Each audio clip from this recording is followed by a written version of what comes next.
Andrew from Walters Gardens in our display gardens again, early June, here to talk about one of my favorite genus, Amsonia, also known as Bluestar.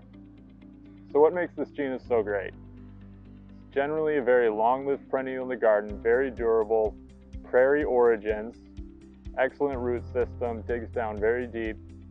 Once you have these things in the ground, they're going to be a beast to move. They're up early in spring, lots of early season size and color for the garden. You get these gorgeous star-shaped blue flower clusters that last for many weeks to start you off in the year, and then a lot of them have very interesting foliage to back them up. So the variety that I'm next to, String Theory, this is a recent addition, new to retail in 2022. It has a very nice thread leaf foliage, so after all these flowers fade, you're going to be left with this nice, gorgeous texture. When you get a breeze through the garden, the entire habit ripples, just like you would see in grasses on a prairie. This is probably most similar to Amsonia hubrichtii, but it does not have very much hubrichtii in the background. Instead, it has a little bit of ciliata, if you're familiar with Amsonia ciliata. So compared to Amsonia hubrichtii, it'll be quite a bit smaller. The tips also tend to get a lot less chlorotic. Amsonia hubrichtii prone to getting some yellowing at the tips of the plant. However, similar to Amsonia hubrichtii, you can expect a nice, gorgeous golden yellow color to the foliage in fall, making this a real true three-season perennial with those early flowers in spring, gorgeous texture all summer, and then that beautiful fall color. So that's Amsonia String Theory. So this is Amsonia Storm Cloud. As you can tell, compared to String Theory, Storm Cloud blooms quite a bit earlier, just a smattering of blooms left on the plant. Compared to String Theory as well, you'll see much broader foliage.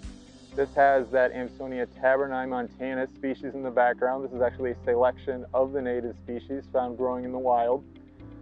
Compared to the native species, it has a very dark, near black stem, which is consistent all year long, and then there is a silver stripe down the middle of each leaf when they come up in spring, so nice additional color and texture there. These ones were emerging for us all the way back at the beginning of April. They put on several inches a day when they start emerging at that time, with the flower buds coming up pretty much immediately with the stalks. So even though it's gone, you can see it's left behind a very nice, robust, bushy clump. Compared to the species, the habit on this plant is very good. You won't see a lot of flopping or opening up, and this plant remains quite green throughout the season as well.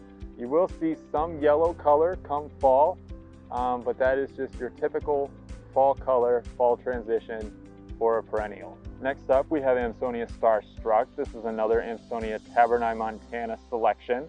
A lot of taberni montana in the background of this plant. However, this was created by a cross here at Walters Gardens. So again, exceptional performance. Compared to Storm Cloud, it's a little bit larger, a little bit bushier, but also a bit later to bloom.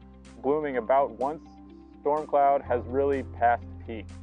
So you can see there's a lot more flower color remaining on Starstruck compared to what was on Storm Cloud. And here we have Amsonia hubrichtii, so also known as Arkansas Bluestar. This is the straight species. Compared to String Theory, you can see quite a bit taller, a little bit more chlorosis starting at the tips of the foliage. Flowers not quite as significant a performance as you get out of String Theory, but still quite nice. Excellent pollinator perennial. The real hallmark of this one though, even finer, more thread-like foliage than you would get on String Theory. This is truly one of the great texture perennials that you can add to your garden. And of course, it's known for its signature yellow foliage come fall. And last we have Amsonia Blue Ice. This is a selection out of Taberni, Montana as well. However, you can see quite a bit different. So the key traits of this one is it is incredibly short, compact, very low to the ground. It is a little bit flatter than normal. We had some rain here earlier today, so it took a bit of a beating. But once it dries out, all those stems will pop right back up. Key on this plant, you can see it is also later to bloom. It's got that straight green stem, very nice color. But the key feature on this plant is that incredibly dark blue flower.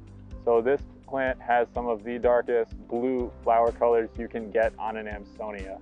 Definitely worthy for that characteristic alone. So Amsonia Blue Ice. And that concludes our video. Thanks again for watching. Follow us for more.